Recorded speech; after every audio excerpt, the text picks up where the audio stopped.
आज हम पढ़ेंगे डाइजेशन के बारे में। ठीक है बेटा, ये टर्म है हमारी बायोलॉजी क्लास 9 के अंदर, डाइजेशन, और इसको हम उर्दू में सिंपली निज़ाम हाज़मा भी कहते हैं। ठीक है, अब देखो पहली बात तो ये है कि डाइजेशन होती क्या है, आपको पता होना चाहिए। अगर ये सवाल भी आ जाता है कि व्हाट इज़ डाइजेशन, निज़ाम हाज़मा उर्दू में कहते हैं, आप समझ गए होंगे, लेकिन इसको हम क्लियर कैसे करेंगे? हम इसको सिंपली क्लियर करेंगे कि the process in which complex food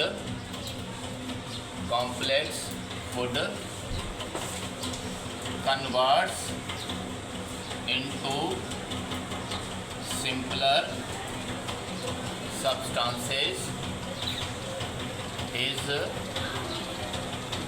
called digestion.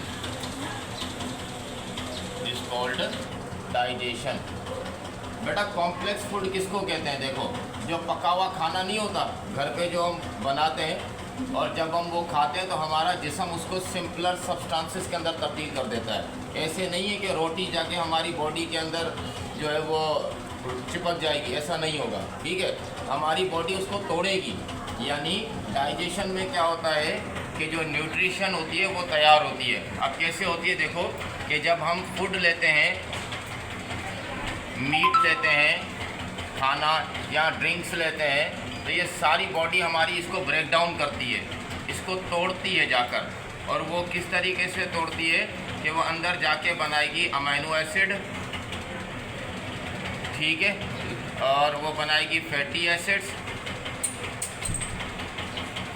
Acids के बाद वो बनाएगी ग्लूकोज, और आपको पता है यही हमारे जिस्म को चलाते हैं। अब amino acids, fatty acids, glucose, ये वाले जो नाम मैंने लिखे हैं ना, इनको हम क्या कहते हैं? Simpler substances. क्या कहते हैं? Simpler substances. और जो खाना हम खाते हैं उसे हम क्या कहते हैं? Complex food. तो जब हमारा जिस्म किसी कॉम्प्लेक्स फूड को सिंपलर सब्सटेंसेस में तोड़ देता है, जैसे अमीनो एसिड में, फैटी एसिड में, ग्लूकोज में, तो उस प्रोसेस को हम क्या कहते हैं? डाइजेशन। एक बार और सुन लो, द प्रोसेस इन विच, ऐसा अमल जिसमें कॉम्प्लेक्स फूड यानी जो बनाया हुआ कुक फूड होता है ना, जो घर पे हम बनाते हैं, वो जब हम खाते हैं तो हमारा जिस्म उसे तोड़ देता है। किसमें? अमीनो एसिड के अंदर, फैटी एसिड के अंदर, और किसके अंदर? ग्लूकोज के अंदर। और हमें जो एनर्जी मिलती है वो इसी से ही मिलती है। डाइजेशन के दो काइंड है। नंबर 1, एक जो काइंड है उसे हम कहते हैं मैकेनिकल, उसे हम कहते हैं मैकेनिकल डाइजेशन। क्या? Mechanical digestion. अगर कोई सवाल कर ले भाई डाइजेशन के कितने काइंड से, आप कहोगे 2 मैकेनिकल डाइजेशन, और दूसरा क्या है? Chemical digestion. अब जो मैकेनिकल डाइजेशन होती है ये किसकी मदद से होती है? टीथ, दांतों की मदद से। हम हमारे माउथ में जो चीज़ डालते हैं उसको फिर हमारे दांत जो है वो चीर फाड़ करते हैं, यानी काटते हैं खाने को। हम देखो ना, जो भी चीज़ जो है ना मुँह में डालेंगे वो हम उसको दांतों से चबाएंगे। तो ये जो दांतों से चबाने वाला प्रोसेस होता है इसको हम क्या कहते हैं? Mechanical digestion. और जब खाना हमारी बॉडी के अंदर जाता है तो वो तैयार करता है केमिकल डाइजेशन। केमिकल डाइजेशन में हमारी बॉडी जो है वो तैयार करती है एंजाइम्स। क्या तैयार करती है? एंजाइम्स। और एंजाइम्स जो होते हैं ये स्पीड अप करते हैं। स्पीड अप यानी रफ्तार बढ़ाते हैं हमारे रिएक्शन की। और आपको पता है कि हमारा जिस्म केमिकल रिएक्शंस पर डिपेंड करता है। अब डाइजेशन कहाँ से शुरू होती है? नंबर 1, डाइजेशन शुरू होती है माउथ से। ठीक है, उसके बाद डाइजेशन जो होती है वो आगे बढ़कर ईसोफेगस के साथ कन्वर्ट हो जाती है। उसके बाद ईसोफेगस के बाद हमारा जो फूड होता है वो स्टोमक में जाके रुकता है, और स्टोमक जो होता है उसे स्मॉल इंटेस्टाइन में जाके पहुंचाता है, और स्मॉल इंटेस्टाइन के बाद वही खाना किस में चला जाता है? Large intestine. किसमें? लार्ज इंटेस्टाइन में।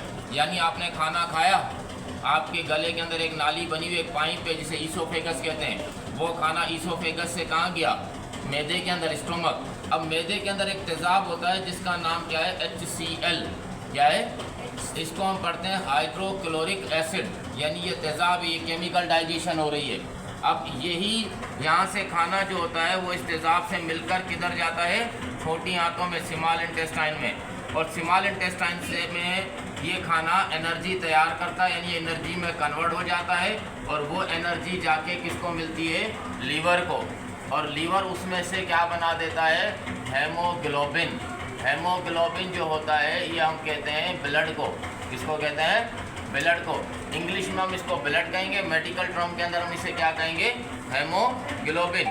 तो आपको पता है कि जब हम खाना वगैरह खाते हैं उससे हमारा जिस्म क्या बनाता है, और खून की वजह से हम चलते हैं। तो बेटा बड़ा सिंपल सा प्रोसेस है कि डाइजेशन में पहले जो फूड होगा वो माउथ में एंटर होगा, फिर ईसोफेगस में, फिर स्टोमक में, फिर स्मॉल इंटेस्टाइन में, फिर लार्ज इंटेस्टाइन में। स्मॉल इंटेस्टाइन जो होगी वो उस एनर्जी जो है वो लिवर को दे देगी, और लार्ज इंटेस्टाइन में हमारे पास कचरा आता है, यानी आखिर में एनर्जी निकाल कर जो कचरा बनता है उसे स्टूल कहते हैं, और उसे हम रेक्टम की मदद से खारिज कर देते हैं, जिसे हम एक्सक्रिएशन कहते हैं। तो ये वाला जो हमारा टॉपिक था ये डाइजेशन का था। Thank you very much.